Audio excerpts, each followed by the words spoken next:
Naga Sastra Sabu Inten, halaman 472 sampai halaman 488.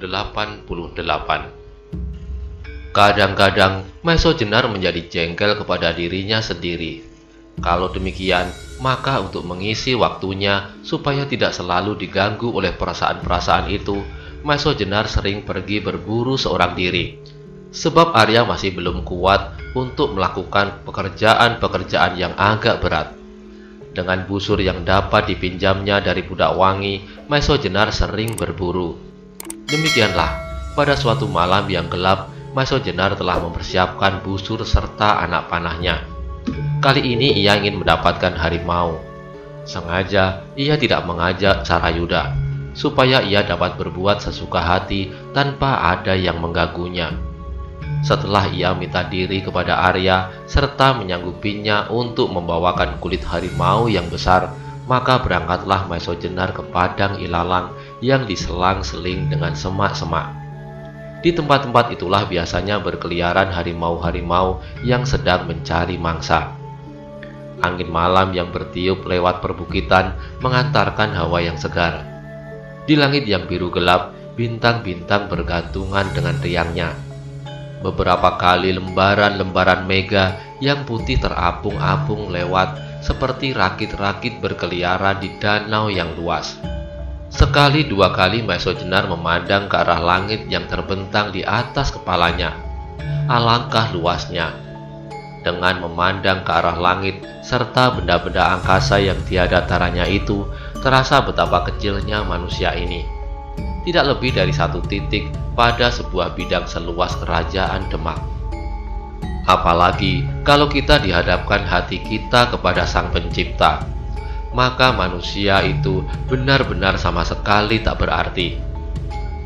Ketika Maeso Jenar sedang mengagumi keperkasaan alam, tiba-tiba terdengarlah oleh telinganya yang sangat tajam langkah orang mengikutinya. Dengan hati-hati sekali, Maeso Jenar memperhatikan langkah itu dengan seksama. Sampai akhirnya dengan gerakan yang cepat sekali, Maeso Jenar menghentikan langkahnya serta membalikkan diri. Tetapi demikian ia menghadap orang yang mengikutinya itu, lebar dadanya berubah menjadi suatu perasaan heran. Sebab yang berdiri di hadapannya adalah budak wangi. Untuk sesaat mereka saling berdiam diri. Budak wangi menundukkan wajahnya, sedang jari-jarinya bermain-main pada ujung bajunya. Baru beberapa lama kemudian, Maeso Jenar dengan agak tergagap bertanya, "Akan kemanakah adik budak wangi malam-malam begini?" Budak wangi tidak segera menyahut. Kemudian ia bertanya, "Bukankah Kakang Maeso Jenar hendak berburu?" Maeso Jenar mengangguk mengiyakan. "Kalau demikian, aku akan pergi berburu pula," lanjut budak wangi. Maka terloncatlah jawaban Maeso Jenar tanpa sadar. "Adi, aku kira tidaklah pantas kalau kau berjalan-jalan di malam hari, serta berburu pula bersama aku." Mendengar kata-kata Maeso Jenar, kembali budak wangi menundukkan wajahnya malu. Tetapi sesaat kemudian ia menjawab, "Kakang Maeso Jenar, kalau Kakang boleh berburu pada malam hari, apa sebabnya aku tidak? Adakah bedanya?" Maeso Jenar terdiam. Barulah ia sadar bahwa ia berhadapan dengan seorang pemuda yang bernama Budak Wangi, bukan dengan seorang gadis yang bernama Roro Wilis. Karena itu, segera ia menjawab, "Tidak, Adi, tidak, sama sekali tak ada bedanya." "Kalau demikian, berarti aku diperkenankan untuk pergi berburu pula," desak Budak Wangi. Karena jawaban itu, Maeso Jenar semakin terdesak. Meskipun demikian, ia masih berusaha untuk mencegah Budak Wangi ikut serta. Tetapi banyak halangannya berjalan di malam hari, meskipun Adi pada dasarnya diperkenankan berburu pula. Dengan tersenyum, Budak Wangi menjawab, "Kenapa Kakang Maeso Jenar cemas akan bahaya? Aku sudah lebih lama tinggal di tempat ini, sehingga aku lebih banyak mengenalnya. Kecuali itu, andai kata bahaya datang, biarlah aku coba untuk mengatasinya. Bukankah aku murid Ki Ageng Padan Alas?" Sekali lagi Maeso Jenar terdesak, sehingga ia tidak dapat berkata-kata lagi. Budak Wangi memandang Maeso Jenar dengan tersenyum kecil. Melihat senyum Budak Wangi, Bagaimanapun Maesho Jenar tergetar hatinya. Kemudian terdengar kembali budak wangi berkata, "Jadi masih tetapkah Kakang Maesho Jenar menolak aku ikut serta?" Dengan tergagap, Maesho Jenar cepat-cepat menjawab, "Silakan Adi, silakan." Kembali budak wangi tersenyum, tetapi ia tidak berkata-kata lagi. Maka kemudian berjalanlah mereka berdua dengan busur di tangan masing-masing. Tetapi di sepanjang jalan hampir tak terdengar kata-kata. Suasana kekakuan masih tetap ada, membatasi pergaulan mereka. Bintang-bintang yang gemerlapan masih bergayutan di langit. Di selatan, bintang gubuk penceng tepat berdiri di atas kutub. Dan angin malam dengan segarnya membelai hati mereka yang sedang berjalan di kegelapan malam. Tetapi tiba-tiba langkah mereka terhenti. Di kejauhan terdengar bunyi telapak kuda semakin lama semakin mendekat. Dan tidak lama kemudian mereka melihat bayangan dua orang berkuda melintas di padang ilalang itu. Ketika orang-orang itu melintas dekat Maesho Jenar dan budak wangi berdiri, mendadak salah seorang membelokkan kudanya mengarah kepadanya. Untuk tidak menimbulkan kesan-kesan yang kurang baik, segera Maesho Jenar dan budak wangi meletakkan busur-busur mereka. Beberapa langkah di hadapan Maesho Jenar, kuda itu berhenti. Disusul dengan orang yang satu lagi, yang agaknya mengikutinya pula. Dengan kasar dan masih tetap di punggung kudanya, orang itu bertanya, "Hei, siapakah kalian yang pada malam-malam begini berkeliaran di sini?" "Kami adalah petani-petani di bukit ini," jawab Maesho Jenar. Desis yang lain. "Lalu apa kerja kalian di sini?" "Kami sedang berburu ayam hutan," jawab Maesho Jenar pula. Mendengar jawaban itu, agaknya mereka percaya. Maka bertanyalah salah seorang di antaranya lebih lanjut, "Adakah kau lihat di sekitar bukit ini kemarin atau lusa atau beberapa hari yang lalu 3 orang asing lewat?" "3 orang," ulang Maesho Jenar sambil mengingat-ingat.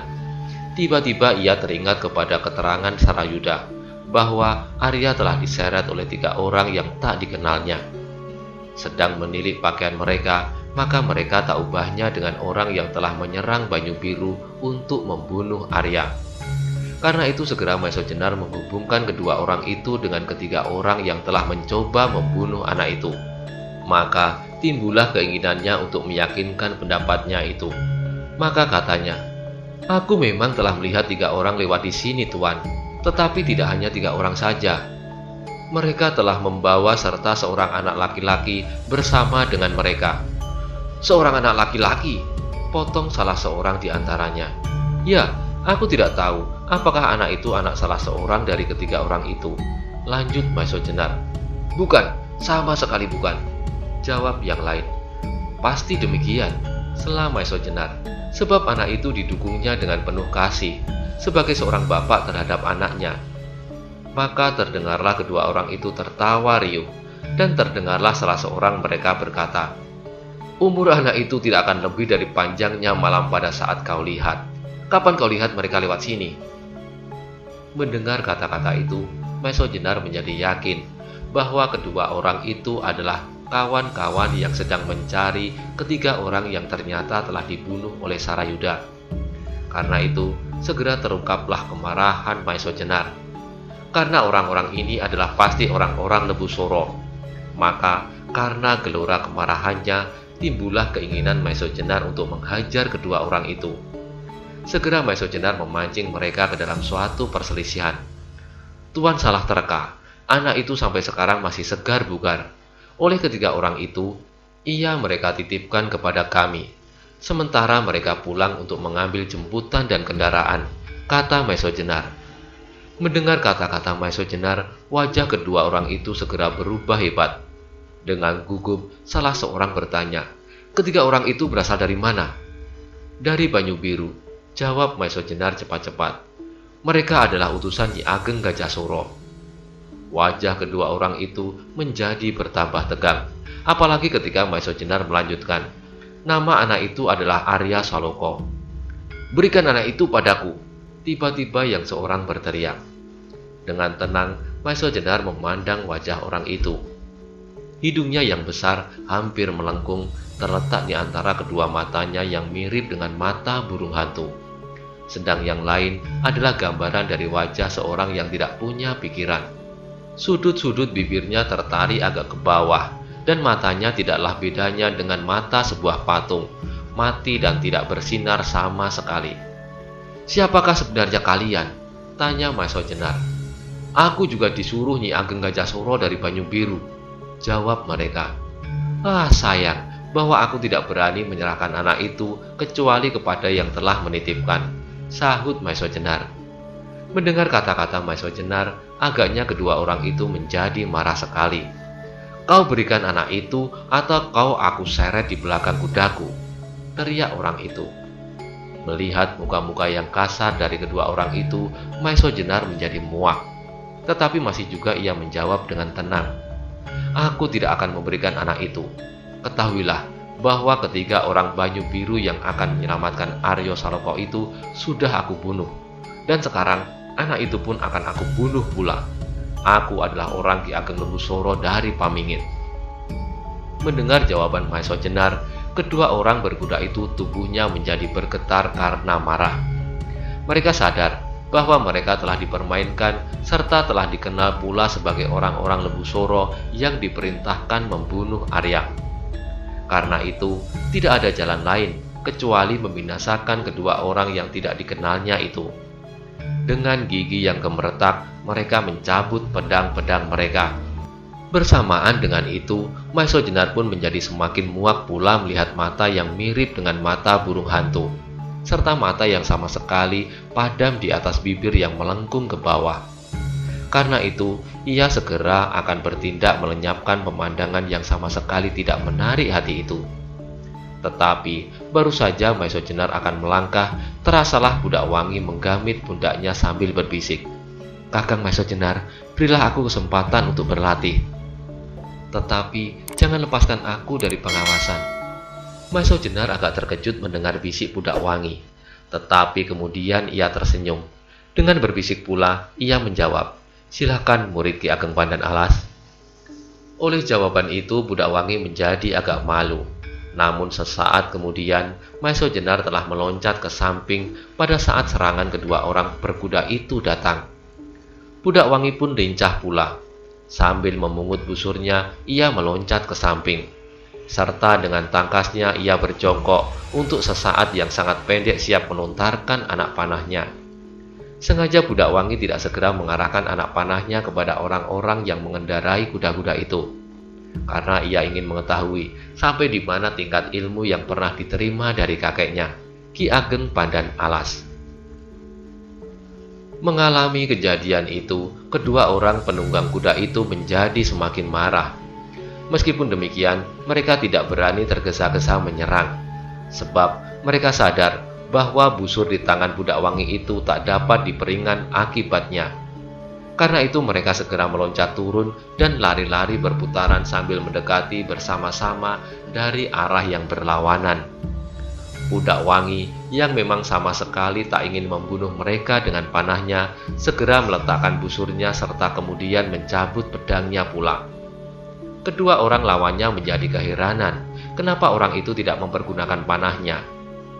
Tetapi mereka sama sekali tidak mau membuang-buang waktu lagi.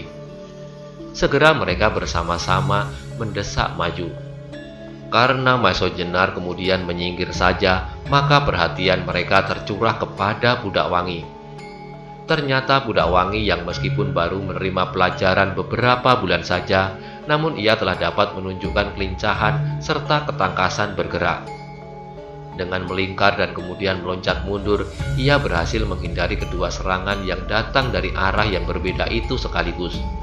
Bahkan demikian kakinya menyentuh tanah, ia segera meloncat maju menyerang dengan pedangnya yang tipis namun tajamnya tiada terkira. Pedang itu dibuat oleh Ki Ageng Pandan Alas, khusus untuk Budak Wangi. Meskipun bentuknya tidak ubahnya pedang biasa, namun pedang itu agak lebih ringan. Kedua orang lawan Budak Wangi itu terkejut melihat lawannya dapat menghindarkan diri. Bahkan kemudian dengan cepatnya telah menyerang pula. Segera mereka berloncatan mundur. Meskipun kedua orang itu adalah dua orang yang telah berpuluh tahun menjadi laskar Pamingit, namun mereka belum pernah menerima latihan yang teratur dan bersungguh-sungguh. Sehingga apa yang mereka lakukan adalah cara-cara yang kasar namun sederhana. Mereka lebih senang mempergunakan tenaga daripada otak mereka. Karena itu, meskipun melawan dua orang sekaligus, Budak Wangi dapat melayani mereka dengan baiknya. Meskipun setelah beberapa lama, ternyata bahwa kedua orang Pamingit itu bagaimanapun juga telah memiliki pengalaman yang jauh lebih banyak daripada Budak Wangi. Sehingga akhirnya Budak Wangi perlahan-lahan menjadi agak terdesak. Tetapi bagaimanapun juga, Maiso Jenar menjadi keheranan. Agaknya darah Ki Ageng Pandan Alas yang mengalir di dalam tubuhnya telah memberinya bekal yang cukup untuk menjadikannya seorang yang perkasa.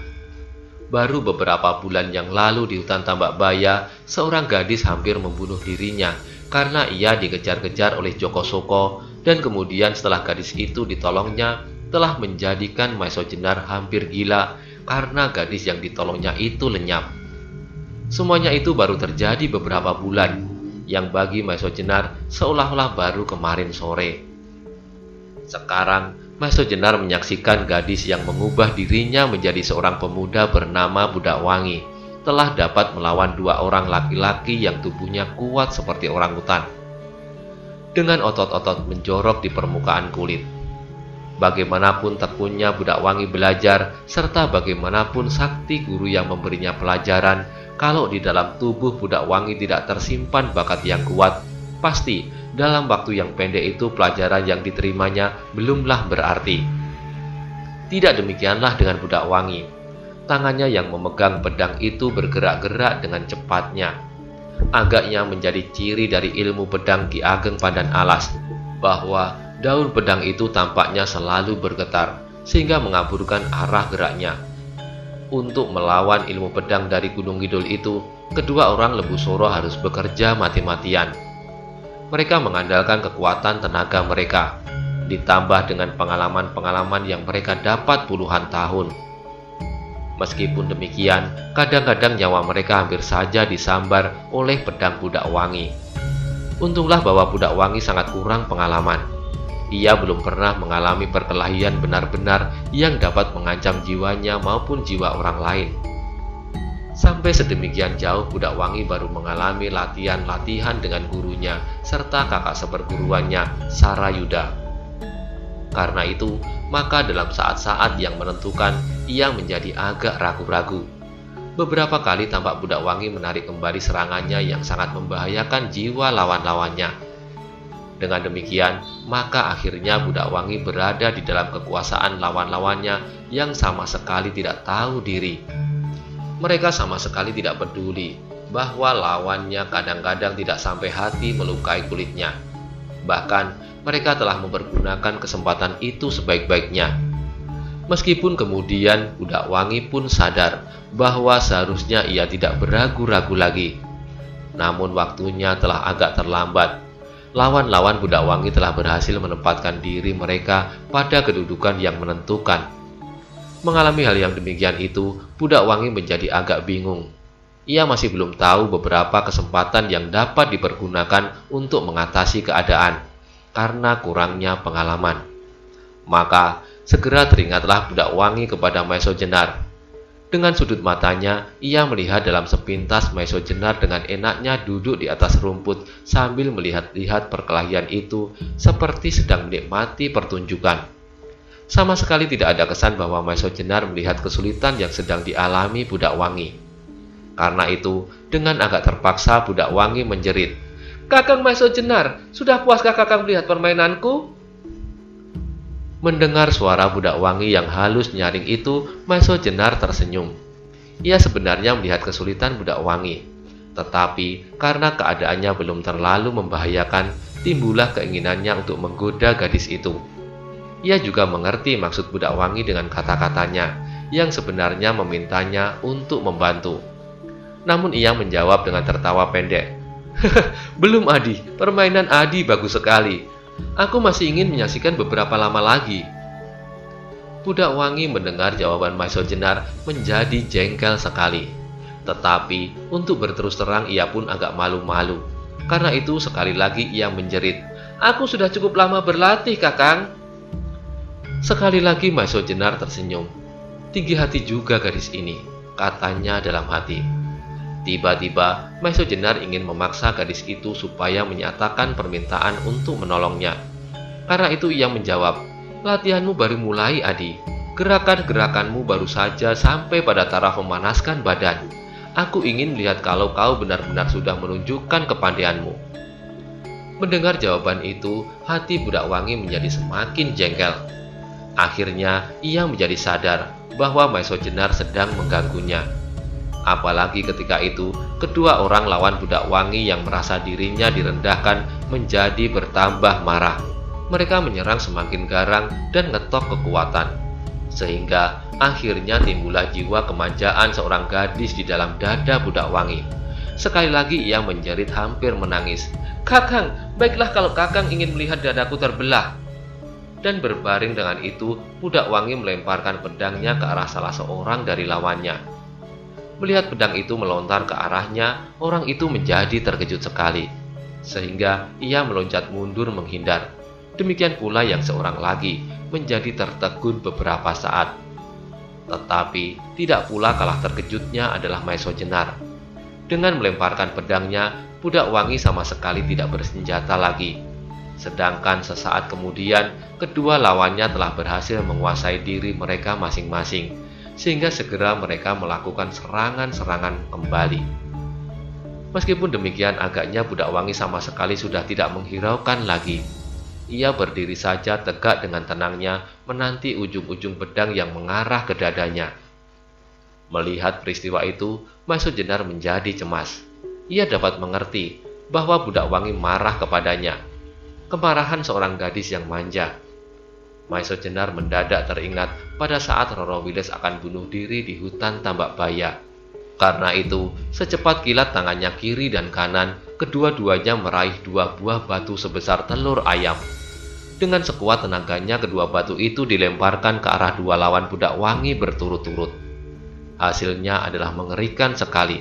Batu-batu itu tepat mengenai pelipis orang yang berwajah padam seperti mayat. Suaranya gemeretak memecahkan tulang pelipisnya. Tanpa dapat melakukan sesuatu, orang itu jatuh terjerembab untuk tidak bangun lagi. Sedang yang sebuah lagi mengenai dada orang yang bermata seperti mata burung hantu. Terdengarlah ia berteriak keras-keras dan kemudian jatuh berguling-guling kesakitan. Dari mulutnya memancar darah segar. Tetapi beberapa saat kemudian orang itu terdiam untuk selama-lamanya. Melihat kedua peristiwa yang tak disangka-sangka itu, budak wangi terperanjat bukan kepalang. Apalagi ketika dilihatnya darah yang mengalir dari luka-luka kedua lawannya. Peristiwa itu adalah suatu peristiwa yang belum pernah disaksikan. Karena itu, hatinya ngeri dan ketakutan. Di luar sadarnya, maka ia kemudian berlari dan seperti seorang anak kecil, ia menyembunyikan wajahnya ke dada Maesho Jenar. Maesho Jenar adalah seorang yang sudah berpuluh kali melihat darah mengalir. Tetapi ketika tiba-tiba budak wangi berlari ke arahnya dan kemudian menangis terisak-isak, Maesho Jenar kemudian seperti terpaku di atas tanah. Jantungnya berdebaran dan darahnya seolah-olah membeku. Untuk beberapa saat mulutnya terkunci rapat-rapat dan seolah-olah seluruh persenjataannya mati terkunci. Baru beberapa saat kemudian budak wangi sadar akan dirinya. Karena itu dengan penuh kemalu-maluan sebagai lazimnya seorang gadis, ia perlahan-lahan menarik dirinya dan selangkah demi selangkah ia menjauhi Maesho Jenar. Tetapi untuk beberapa lama, Maesho Jenar masih diam mematung.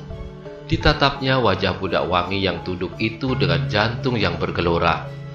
Baru kemudian, ketika budak wangi menjatuhkan dirinya di atas rumput-rumput kering, Maesho Jenar seolah-olah terbangun dari sebuah mimpi yang indah.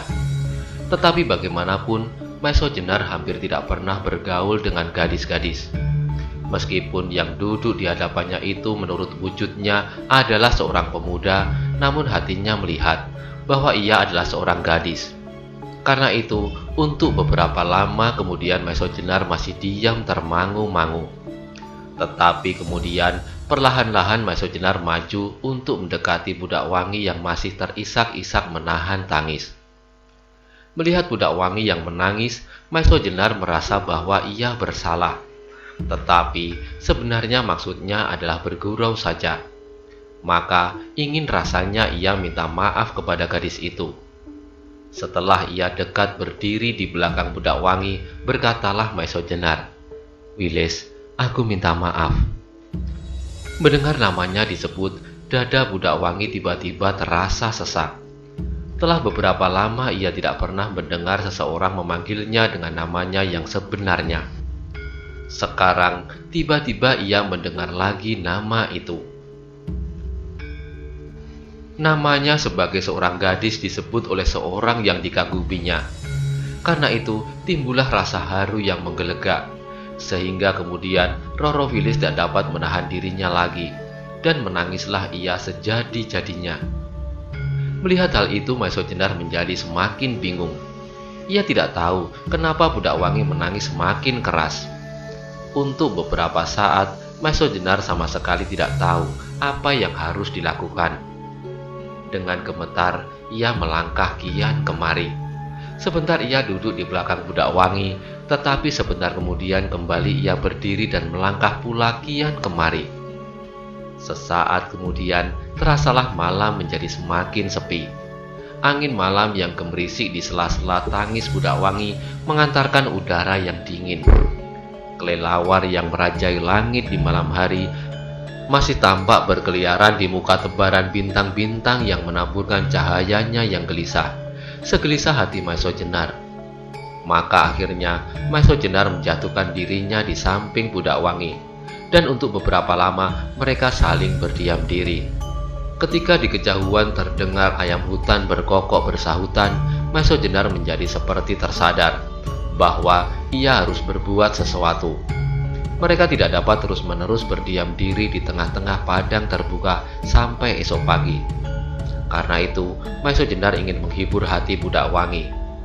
Tetapi karena banyaknya kata-kata yang tersimpan di dalam dadanya, yang keluar hanyalah, "Adi budak wangi, marilah kita teruskan perburuan kita." Budak wangi memandang wajah Maiso Jenar dengan sinar mata yang kecewa. Tetapi ia sendiri tidak tahu kenapa hatinya kecewa. Mungkin hatinya mengharapkan Maiso Jenar berkata lebih banyak lagi. Meskipun ia sendiri takut menduga-duga kata-kata apa yang dinantinya itu. Namun semuanya itu hanya terjadi dalam sesaat. Sebab sesaat kemudian budak wangi segera kembali ke dalam keadaannya kini. Ia adalah seorang pemuda, murid Ki Ageng Pandan Alas. Karena itu, segera ia mencoba menguasai perasaannya. Dan dengan gagahnya, ia menjawab ajakan Maiso Jenar. "Marilah kita berlomba, siapakah yang lebih dahulu berhasil mendapatkan binatang buruan?" Mendengar jawaban budak wangi itu, Maiso Jenar tersenyum kecil. Segera ia memungut busurnya dan kemudian mereka bersama-sama meneruskan perburuan mereka di antara gerumbul-gerumbul yang semakin lama semakin hebat. Tetapi meskipun mereka telah berjalan di daerah perburuan, hati mereka sama sekali tidak tertarik kepada binatang-binatang hutan. Itulah sebabnya, maka beberapa ekor menjangan yang seharusnya telah mati mendapat kesempatan untuk masih menikmati segarnya rumput dan akar-akaran. Akhirnya, budak wangi menjadi lelah. Maka katanya, "Kakang, baiklah perlombaan kita tunda sebentar. Aku ingin beristirahat dahulu." Sekali lagi Maiso Jenar tersenyum. "Baiklah Adi, aku pun lelah," katanya. Setelah itu, maka segera mereka mencari tempat peristirahatan di atas batu-batu yang berserakan. Segera terdengarlah mereka dan budak wangi bercakap-cakap tentang hal-hal yang sama sekali tidak penting. Pembicaraan itu beredar dari satu ke lain hal sehingga akhirnya sampai pada diri Maiso Jenar. Terdengarlah dengan penuh keinginan tahu, budak wangi bertanya, "Kakang Maiso Jenar, tidakkah Kakang Maiso Jenar bermaksud untuk kembali ke Demak dan memangku jabatan Kakang kembali?" Mendengar pertanyaan itu, Maiso Jenar tertegun sebentar. Apakah perlunya maka budak wangi menanyakan hal-hal yang menyangkut dengan kedudukannya? "Adi," jawab Maiso Jenar, "jabatan itu memang menyenangkan. Sebagai seorang perwira pasukan pengawal raja, aku banyak mempunyai kesempatan untuk berbangga, baik terhadap orang lain maupun terhadap diri sendiri. Tetapi sayang bahwa aku tidak dapat kembali pada saat-saat yang dekat ini.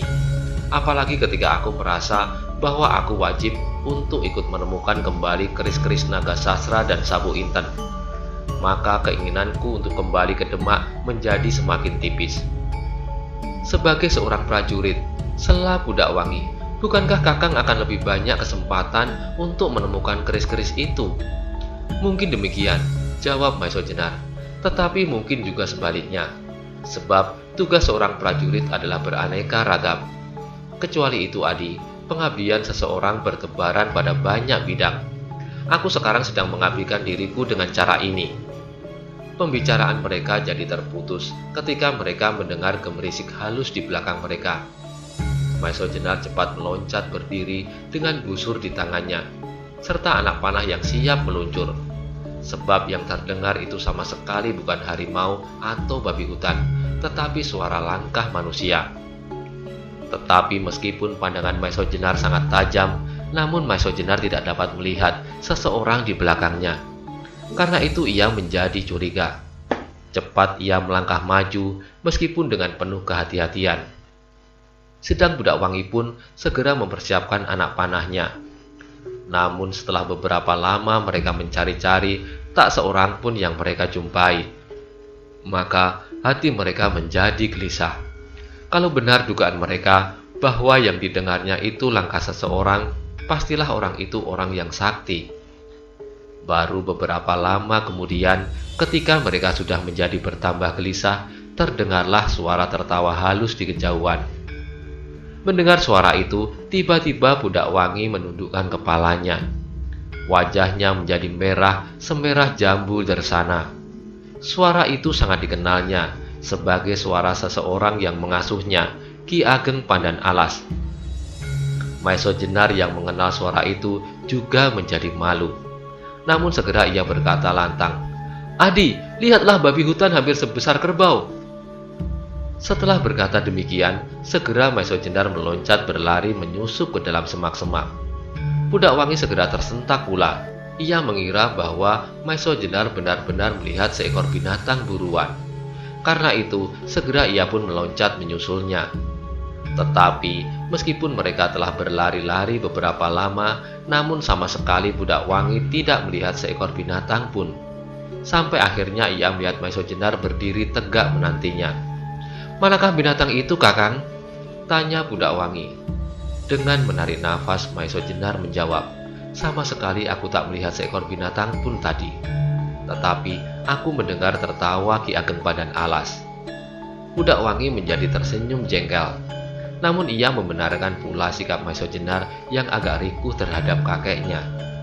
Tetapi mereka menjadi terkejut pula ketika tiba-tiba terdengar kembali suara tertawa itu. Suara Ki Ageng Pandan Alas yang justru berada di tempat yang bertentangan dengan arah semula. Mendengar suara itu, Maiso Jenar sadar bahwa ia tidak dapat menjauhkan dirinya dari orang tua yang sakti itu, selama orang tua itu menghendakinya. Teringatlah Maiso Jenar akan sikap jenaka dari Ki Ageng Pandan Alas. Karena itu, akhirnya ia tidak akan menghindar lagi. Bahkan, segera ia menjatuhkan diri dan duduk di atas rumput-rumput kering. Agaknya Budak Wangi memaklumi hal itu, dan segera ia pun duduk di samping Maiso Jenar.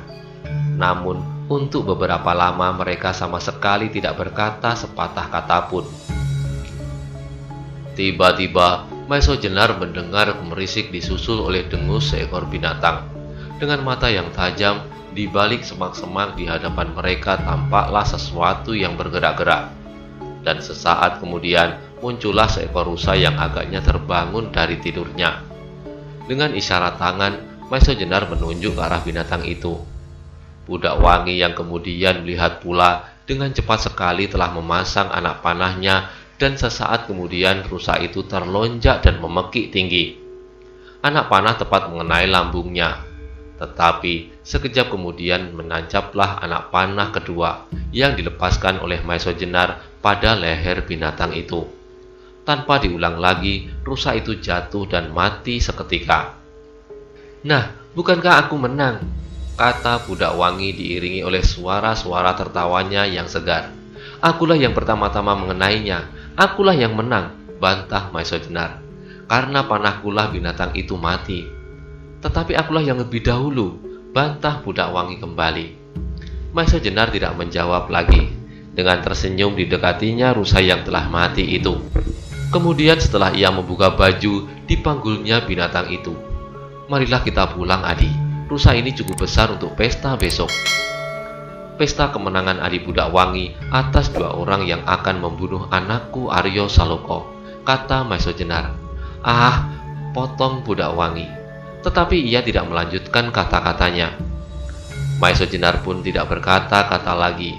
Segera mereka dengan seekor rusa di pundak Maesho Jenar berjalan kembali pulang. Di sepanjang jalan pulang, Maesho Jenar sempat mengamati dengan seksama Budak Wangi yang berjalan di depannya.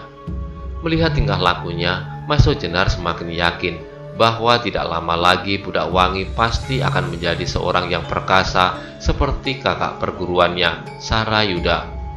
Setidaknya ia dapat memenuhi keinginan kakeknya, gurunya pula, bahwa akhirnya ia pasti akan dapat menandingi ibu tirinya, istri Simarudra muda dari Gunung Tidar, anak Simarudra dari Lodaya. Maesho Jenar membayangkan bahwa persoalannya kemudian akan menjadi bertambah melilit lagi. Persoalan antara mereka yang sedang memperebutkan Kiai Nagasasra dan Sabu Inten ditambah dengan persoalan Roro Wiles dengan ibu tirinya, yang pasti akan sangkut menyangkut pula dengan usaha Arya untuk menemukan kembali kedudukan ayahnya yang telah dirampas oleh pamannya, Lembu Soro. Sampai di rumah, mereka temui Arya masih tidur nyenyak. Maka tanpa dibangunkannya, rusa hasil buruan itu langsung dibaringkan di samping Arya untuk mengejutkan anak itu besok pagi. Kemudian Budak Wangi segera pergi ke pembaringannya untuk beristirahat. Sedang Maesho Jenar seperti biasanya tidur dengan alas anyaman daun kelapa yang direntangkan di atas tumpukan jerami di samping gubuk Ki Ageng Pandan Alas. Karena kelelahan serta kantuknya yang sangat, maka segera Maesho Jenar jatuh tertidur. Maesho Jenar terbangun ketika didengarnya suara orang bercakap-cakap di halaman belakang rumah itu. Tanpa disengaja, ia mendengar bahwa mereka yang bercakap-cakap itu adalah Budak Wangi dengan Sarayuda, sebagai seorang gadis dengan seorang pemuda. Tiba-tiba saja, dengan tidak diketahuinya sendiri, darah Maesho Jenar bergetar membentur dinding-dinding jantung. Maka timbullah keinginannya untuk mendengarkan percakapan mereka lebih lanjut. Dengan masih berpura-pura tidur, ia memasang telinganya untuk mencoba menangkap setiap kata-kata mereka. Dan apa yang didengarnya telah menambah cepat gelora hatinya. Wiles, terdengar suara Sarayuda jauh di dalam dadanya. Sejak kecil aku telah mengenalmu, mengenal sebagai cucu guruku. Sejak itu, aku telah merasakan suatu perbedaan antara pergaulanku denganmu dibanding dengan pergaulanku dengan kawan-kawan lain. Perasaan itulah yang agaknya kemudian berkembang menjadi perasaan seperti yang aku alami ini, dan yang pasti sudah aku ketahui pula. Karena itu, Wiles, aku telah berusaha untuk menemukan kau kembali setelah kau melenyapkan diri beberapa saat yang lalu dari Gunung Kidul setelah ibumu meninggal dunia. Dengan menyimpan harapan di dalam hati bahwa kau akan memiliki perasaan yang demikian pula. Kemudian untuk beberapa lama sama sekali tak terdengar suara. Namun bagi Maesho Jenar, suara detak jantungnya seolah-olah sedemikian kerasnya sehingga jauh melampaui bunyi beduk. Tetapi sesaat kemudian terdengar Sarayuda melanjutkan, Wiles, kalau beberapa waktu yang lalu aku pulang dari perantauanku, dan untuk beberapa lama aku tidak pernah mengatakan perasaan itu kepadamu dan kepada siapapun. Itu karena aku merasa bahwa aku masih belum mempunyai syarat-syarat yang cukup. Sekarang aku telah memiliki pekerjaan yang pantas, yang telah dilintirkan dari ayahku kepadaku, yaitu jabatan Demang, yang aku kira akan dapat mencukupi bagi jaminan masa depan. Kembali Sarayuda diam, tetapi kali ini juga Roro Wiles sama sekali tidak menjawab. Bahkan akhirnya terdengar isak tangisnya di antara desah angin menjelang fajar, yang bagi Maesho Jenar seolah-olah merupakan desir suara meluncurnya anak-anak panah yang langsung menembus jantungnya, serta menimbulkan luka yang pedih. "Wiles," Sarayuda melanjutkan, "aku tidak tahu kenapa kau menangis. Apakah kau terharu, marah, gembira, atau kata-kataku telah menyinggung perasaanmu? Tetapi apa yang aku lakukan adalah benar-benar terdorong oleh perasaanku yang bersih." Masih belum terdengar Roro Wiles menjawab. "Bukan maksudku untuk memancingmu dengan janji, Wiles," desak Sarayuda kemudian. "Tetapi meskipun hanya setapak, aku telah memiliki tanah, dan walaupun hanya seekor kerbau kurus, aku telah beternak pula." Meskipun kata-kata itu terluncur dari mulut Sarayuda tanpa maksud apapun terhadap orang lain, namun bagi Maesho Jenar, kata-kata itu merupakan sebuah cermin Surya Kanta yang dapat menimbulkan bayangan 100 kali lipat. Tiba-tiba, Maesho Jenar melihat dirinya dalam kaca itu sebagai seorang pengembara tak berarti, seorang yang tidak mempunyai rumah dan tempat tinggal, tidak mempunyai tanah yang subur untuk jaminan hidupnya, tanpa ternak dan tanpa kedudukan. Serta dilihatnya pula bayangan Sarayuda sebagai seorang yang memiliki syarat-syarat yang penuh. Tanah hampir seluas tanah yang terbentang di daerah Gunung Kidul yang ditaburi oleh 1000 puncak-puncak pegunungan yang asri. Ternak yang setiap hari memenuhi padang-padang rumput di tebing-tebing pegunungan dan dataran-dataran. Sawah yang subur di lembah-lembah yang luas dipagari oleh lereng-lereng hijau.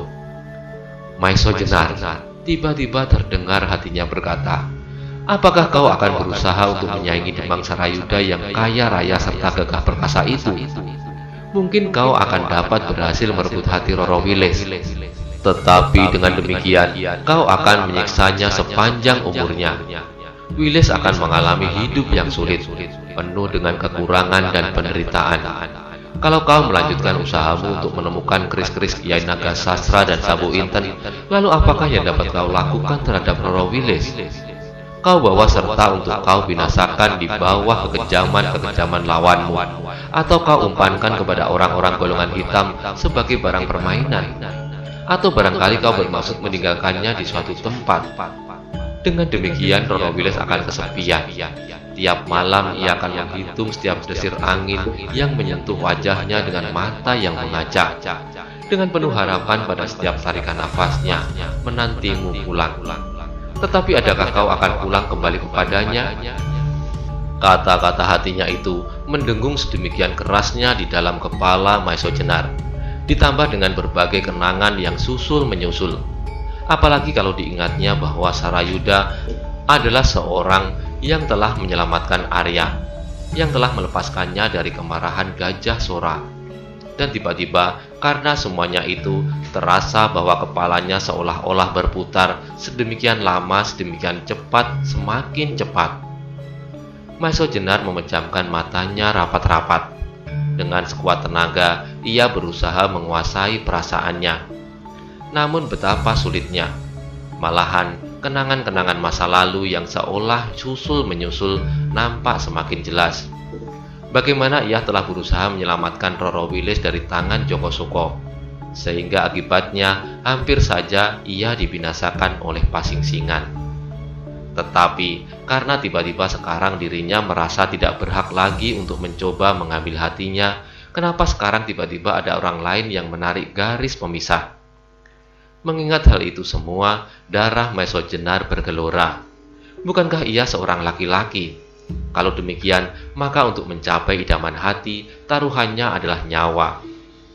Ia tahu bahwa Sarayuda termasuk orang yang sakti, yang memiliki ilmu keturunan dari Ki Ageng Pandan Alas, yaitu Cunda Manik. Namun, ia yakin bahwa Sosro Birowo tidak pula kalah dahsyatnya. Penyelesaian dari pertempuran itu tidaklah penting. Kalau ia menang, maka ia pasti dapat memiliki Roro Wiles. Tetapi kalau ia kalah, adalah kebinasaan. Ini akan lebih baik daripada hidup dengan hati yang kosong. Karena pikiran itu, tiba-tiba darah Maesho Jenar menggelegak. Apalagi ketika timbul dugaannya bahwa Sarayuda sengaja menyatakan perasaannya terhadap Roro Wiles untuk dapat didengarnya. Kalau demikian, maka berarti bahwa Sarayuda dengan terang-terangan menantangnya. Maka hampir saja Maisojenar meloncat berdiri.